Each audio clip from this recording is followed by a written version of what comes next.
Le Festival du cinéma européen de Lille, 27e édition, 27 ans que le festival promeut le court-métrage, un genre qui n'est ma foi pas assez mis en valeur actuellement et que le festival essaie de vraiment mettre en valeur car c'est un réservoir de talent et c'est un genre à part entière qui vaut vraiment le coup pour les passionnés de cinéma et pour tout le monde car tous les plus grands réalisateurs ont commencé par le court-métrage et c'est vraiment un moyen pour les faire découvrir ces nouveaux talents. Et nous recevons de plus en plus de films de tous les pays d'Europe.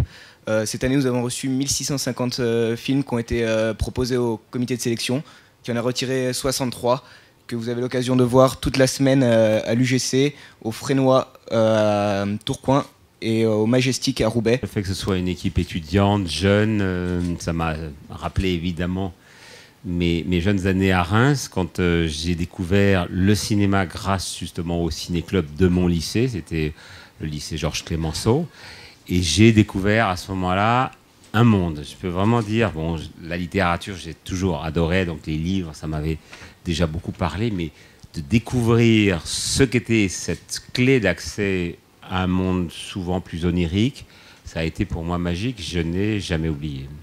Ça m'a toujours beaucoup passionné de voir ce qu'étaient les talents à venir, les promesses, et puis toutes ces, voilà, toute cette espèce de, comment dire, de découverte du monde, puisque votre festival, et je trouve ça vraiment formidable, qui existe depuis 27 ans, est ouvert sur le cinéma européen.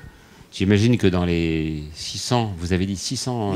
1650 projets que vous avez vus, qui ne sont même pas des projets, des films des courts-métrages réalisés. Et ben vous avez découvert forcément des univers. Il y a des univers intérieurs, mais au fond, on découvre des univers de l'Europe tout entière.